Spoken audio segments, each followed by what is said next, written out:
Kisah misteri gaib. 9 tipu daya sihir Dajjal, kesaktian luar biasa laksana Tuhan. Dajjal adalah fitnah terdahsyat dalam sejarah umat manusia. Bagaimana tidak? Jika dengan dukun-dukun dan tukang sulap saja manusia sangat terkagum-kagum, dengan kiai yang sedikit memiliki karomah saja manusia bersedia taat dan mengabdi, maka bagaimana lagi dengan Dajjal yang memiliki kesaktian luar biasa laksana Tuhan? Maka jauh-jauh hari Rasulullah Shallallahu Alaihi Wasallam telah memperingatkan kita agar jangan kaget dan tertipu dengan kesaktian Dajjal, yaitu 1. Membawa air dan api. Dari Uqbah bin Amr berkata pada Hudzaifah, tiakah Anda ceritakan kepada kami apa yang Anda dengar dari Rasulullah Shallallahu Alaihi Wasallam? Hudzaifah berkata, saya telah mendengar Rasulullah Shallallahu Alaihi Wasallam bersabda, jika keluar Dajjal membawa air dan api, adapun yang dilihat orang-orang itu api, maka sesungguhnya itulah air yang dingin. Sedangkan yang dilihat oleh orang-orang itu air yang dingin, maka itulah api yang membakar. Maka barang siapa mendapatinya hendaklah masuk pada yang dilihatnya berupa api, sebab sebenarnya itu adalah air tawar yang dingin. Hair Bukhari Muslim dalam Al-Ulwal Marjan 2 nomor 1856. 2. Menyembuhkan kebutaan dan penyakit belang sopak. Ia, Dajjal, mampu menyembuhkan kebutaan dan penyakit belang-belang. Hair Muslim. 3. Mengaku Nabi lalu mengaku Tuhan, dengan segala kekuasaan dan keajaiban sihir yang ia miliki atas izin Allah. Maka ia mulai mendakwakan dirinya sebagai Nabi, dan ketika ia telah mampu menghidupkan orang mati maka ia mendakwakan dirinya sebagai Tuhan. Kemudian ia, Dajjal, berkata setelah itu, sesungguhnya aku seorang nabi. Lalu bergetarlah semua yang berakal dan mereka pun pergi meninggalkannya. Lalu ia tinggal setelah itu dan berkata, aku adalah Allah. Maka matanya menjadi tertutup, telinganya terpotong dan tertulis di antara kedua matanya kafir, yang terbaca oleh segenap mukmin yang mampu menulis dan yang tidak mampu menulis. Haji R. Muslim, dari Abu Umamah Al-Bahili, Rasulullah Shallallahu Alaihi Wasallam bersabda, di awal kemunculannya, ia berkata, aku adalah Nabi. Padahal tidak ada Nabi setelahku.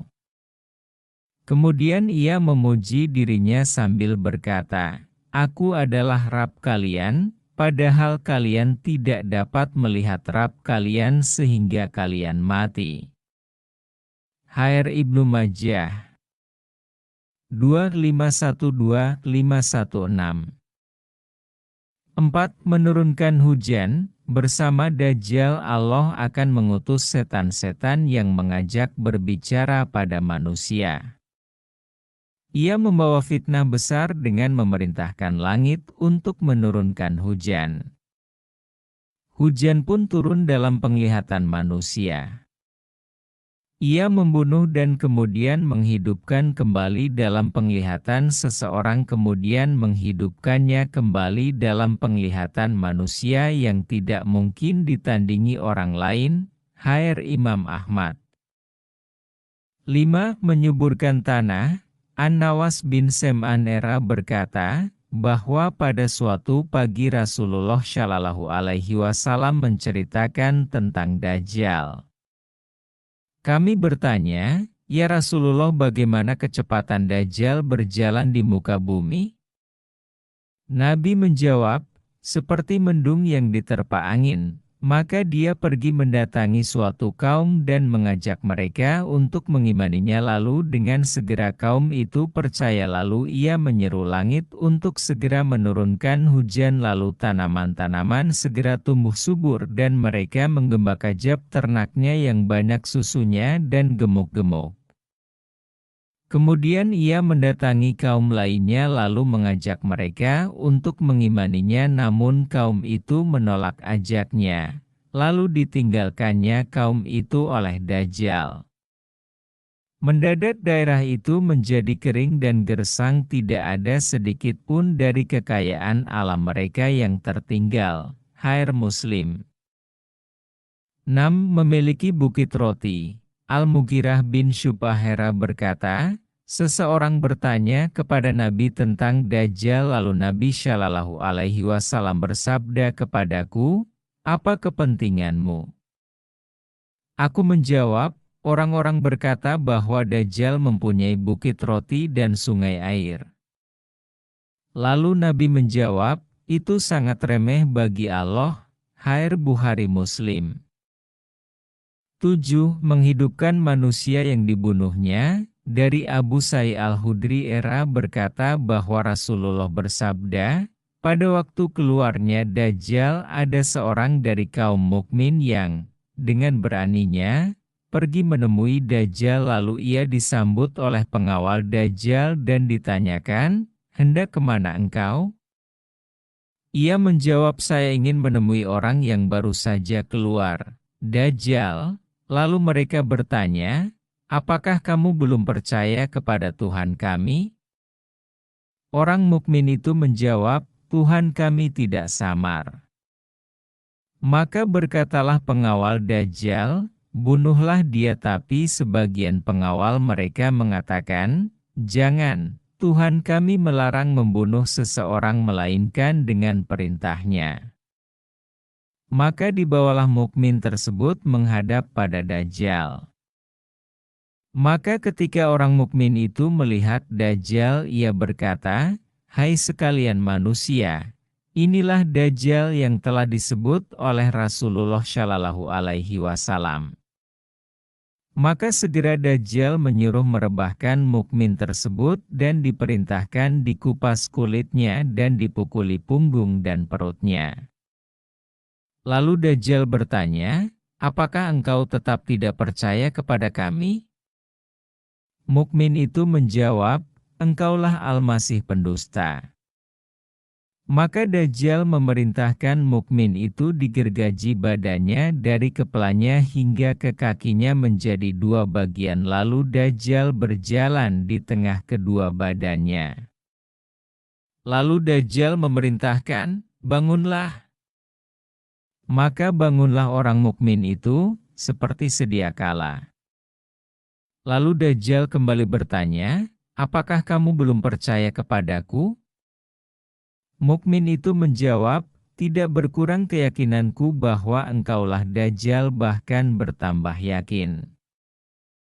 Kemudian orang mukmin itu berkata, hai sekalian manusia, ia, Dajjal, tidak dapat berbuat demikian lagi kepada seorang pun. Maka Dajjal berusaha membunuh lagi orang mukmin tersebut, namun Allah telah meletakkan di antara leher hingga belakang orang itu seolah-olah tembaga sehingga tidak dapat disembelihnya. Mereka menyangka ia dilempar ke dalam neraka padahal dilempar ke surga. Kemudian Nabi Shallallahu Alaihi Wasallam bersabda, itulah manusia yang paling besar kesaksiannya, syahid, di sisi Rabbul Alamin. Hair Muslim 8. Didukung pasukan jin, bersama Dajjal, Allah akan mengutus setan-setan yang mengajak berbicara pada manusia. Hair Imam Ahmad. Dari Abdullah bin Amr bin al-Ash'ara berkata bahwa Rasulullah Shallallahu Alaihi Wasallam bersabda, Dajjal akan keluar pada umatku, maka tinggal penjahat-penjahat manusia dalam kecepatan burung dan jiwa serigala yang tidak mengenal kebaikan dan tidak menolak kemungkaran. Hingga setan menyerupai mereka dan berkata kepada mereka, "Tidakkah kamu menyambut saya?" Mereka menjawab, "Apakah yang kau perintahkan kepada kami dengan menyuruh kami menyembah berhala?" HR Muslim 9. Menyiksa orang beriman. Dari Abu Sa'id Al-Hudri berkata, Rasulullah Shallallahu Alaihi Wasallam menceritakan kepada kami tentang Dajjal dengan cerita yang panjang dan diantaranya disabdakan, Dajjal akan datang dan haram atasnya untuk memasuki kota Madinah, sehingga ia berada di luar batas kota di dataran yang luas.